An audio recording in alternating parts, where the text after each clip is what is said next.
जब अपने flat system की बात करते तब डेट ऑफ बर्थ से या तो जन्मस्थल से मेन डोर का सही तरह से ध्यान रखना चाहिए और उसमें ज़मीन के साथ जुड़ा हुआ है ऐसे मकान परचेज करना चाहिए, ऐसे मकान में रहना चाहिए। या तो ज़्यादा से ज़्यादा 5वीं 5 फ्लोर तक ही लेना चाहिए, ऊपर कम जाना चाहिए।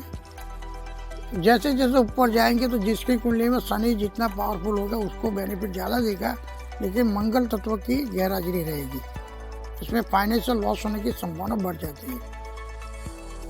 ऐसे जब जितने जितने पॉइंट अपने ध्यान में लेते हैं तो उसमें वास्तु के हिसाब से जितने पॉइंट से सही बन आ सकते हैं ऐसे फ्लैट या तो रेसिडेंस देखना चाहिए तो परचेज करना चाहिए।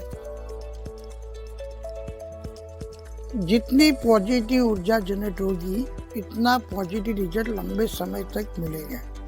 वो हिसाब से वास्तु के मुताबिक मकान बनाना बहुत ज़रूरी है या तो उसी मकान में रहना बहुत ज़रूरी है, क्योंकि आज के समय में जितनी कंपटीशन है, जितनी समस्या है, उसमें परिवार को एकजुट रह के सामना करना है तो वास्तु के हिसाब से मकान होना बहुत ज़रूरी है। अभी ये बात करते हैं कि कई दफ़े सभी जगह पे वास्तु के हिसाब से मकान नहीं बने हुए होते, सभी अरेंजमेंट नहीं कर पाते और वास्तु के हिसाब से सही तरह से मकान नहीं बने, घर नहीं बनाए तो उसकी कहाँ का नेगेटिव इफेक्ट आती है, किस तरह आती है, कौन सी इफेक्ट आती है, उसकी भी बात कर लेते हैं और उसका सॉल्यूशन भी देख लेते हैं। पहले ईशान कॉर्नर में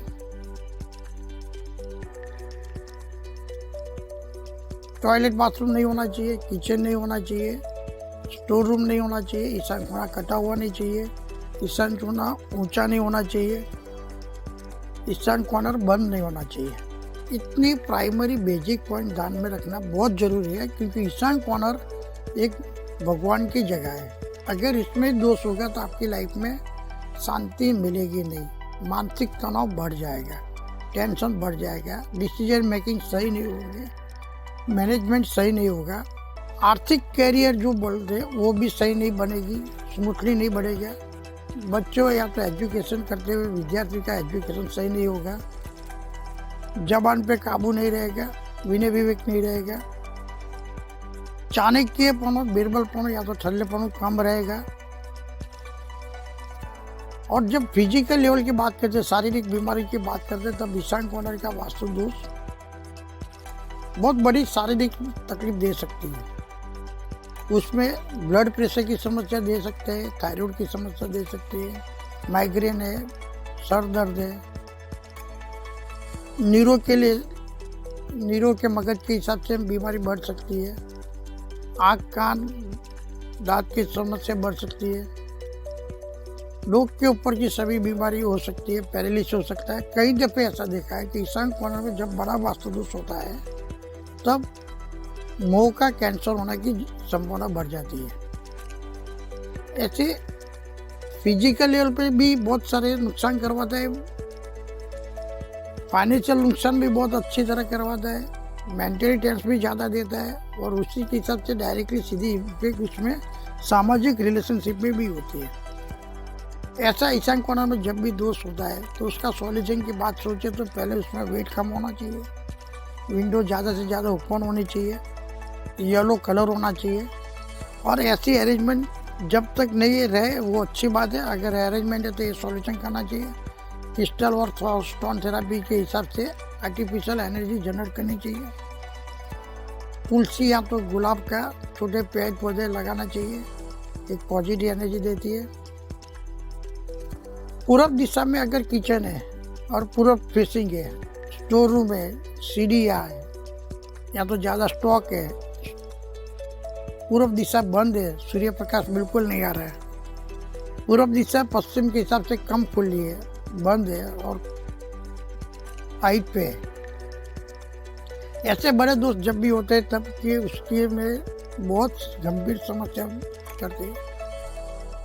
इज्जत आबरू कम हो जाती है, मान सम्मान कम हो जाता है, संतान के रिलेटेड सभी प्रश्न होता है, एजुकेशन में प्रश्न होता है, कैरियर में प्रश्न होता है, संतान प्राप्ति भी तकलीफ होती है। अगर अग्नि कोण और पूर्व दिशा में दोनों में दोष होता है तो उनके वहाँ लड़की की जन्म होने की संभावना बढ़ जाती है, लड़के कम होते हैं। प्रॉपर्टी जो वारसागत मिलती है, वारसागत प्रॉब्लम जो होता है उसमें भी ज़्यादा प्रश्न आते हैं। आँख की बीमारी बढ़ जाती है। ऐसे पूर्व दिशा के वास्तु दोष बहुत बड़ा ये नेगेटिव इफेक्ट देता है। उसमें सॉल्यूशन की बात करें तो उसमें कम वेट होना चाहिए, बिल्कुल वेट नहीं होना चाहिए। सूर्य प्रकाश डायरेक्ट एंट्री करे ऐसी अरेंजमेंट करनी चाहिए। नहीं कर सकते तो लाइटिंग रहनी चाहिए, वाइट कलर होना चाहिए। अग्नि कॉर्नर में टॉयलेट बाथरूम है, अग्नि कॉर्नर कटा हुआ है, अग्नि कॉर्नर लंबा हुआ है, अग्नि कॉर्नर में अंडरग्राउंड टैंक है, अग्नि कॉर्नर में बेसमेंट है, या तो अग्नि कॉर्नर वायु कॉर्नर से नीचा तो ऊंचा है या तो नैऋत्य कॉर्नर से सबसे ऊंचा है, तो वो घर की स्त्री मेंबर, लेडीज मेंबर को ज़्यादा तकलीफ देती है। घर में रेसिडेंस में परिवार में खुशी कम देती है, हर दफे चिंतित स्वभाव बना देता है, दुख ज़्यादा देती है। स्त्री मेंबर को स्किन डिसीज या तो एलर्जी बढ़ जाती है। घर में फाइनेंशियल लॉस बहुत होता है, कभी भी सुख समृद्धि प्राप्त नहीं कर पाते और जबान पे काबू नहीं रहता है, कलेश ज़्यादा बढ़ जाता है। ऐसे बहुत सारी तकलीफ होती है। अगर वो नहीं करना है तो अग्निकर्म में हो सके तो किचन ही ईस्ट फेसिंग कर दो, पूर्व फेसिंग कर दो। नहीं कर सकते तो रेड कलर या तो ऑरेंज कलर के ग्रेनाइट या तो उसके टाइल्स लगा दो, या तो लाइट कर दो। कलर थेरेपी का यूज करो और स्टोन थेरेपी और क्रिस्टल थेरेपी का ज़्यादा यूज करो, और गुलाब के पेड़ पौधे भी ज़्यादा लगाओ, और जल तत्व कम से कम रखो। जल तत्व की उधर अरेंजमेंट नहीं होनी चाहिए। दक्षिण डायरेक्शन में, साउथ डायरेक्शन अगर कटा हुआ है या तो साउथ डायरेक्शन उत्तर के कंपेयर में डाउन है, नीचा है, या तो साउथ डायरेक्शन में बेसमेंट है, खड्डा है, अंडरग्राउंड टैंक है, सेप्टिक टैंक है, या तो साउथ डायरेक्शन दक्षिण कॉर्नर बिल्कुल खाली है, किसी भी प्रकार का वजन नहीं है, या तो साउथ डायरेक्शन बहुत लंबा है। ऐसे बहुत सारे दोष जब भी होते हैं तब फाइनेंशियल लॉस बहुत बड़ा होता है। ब्लड के हिसाब से मेडिकल डिसीज ज़्यादा बढ़ जाते हैं, निडरता नहीं रहती है, कोई भी डिसीजन क्विक नहीं ले पाते हैं, बदनामी बहुत बड़ी मिल जाती है, और जीवन में कभी भी फाइनेंशियल ग्रोथ नहीं होता है। ये सबसे बड़ा नेगेटिव पॉइंट है, और फाइनेंशियल के साथ साथ मेडिकल प्रॉब्लम बहुत होती है।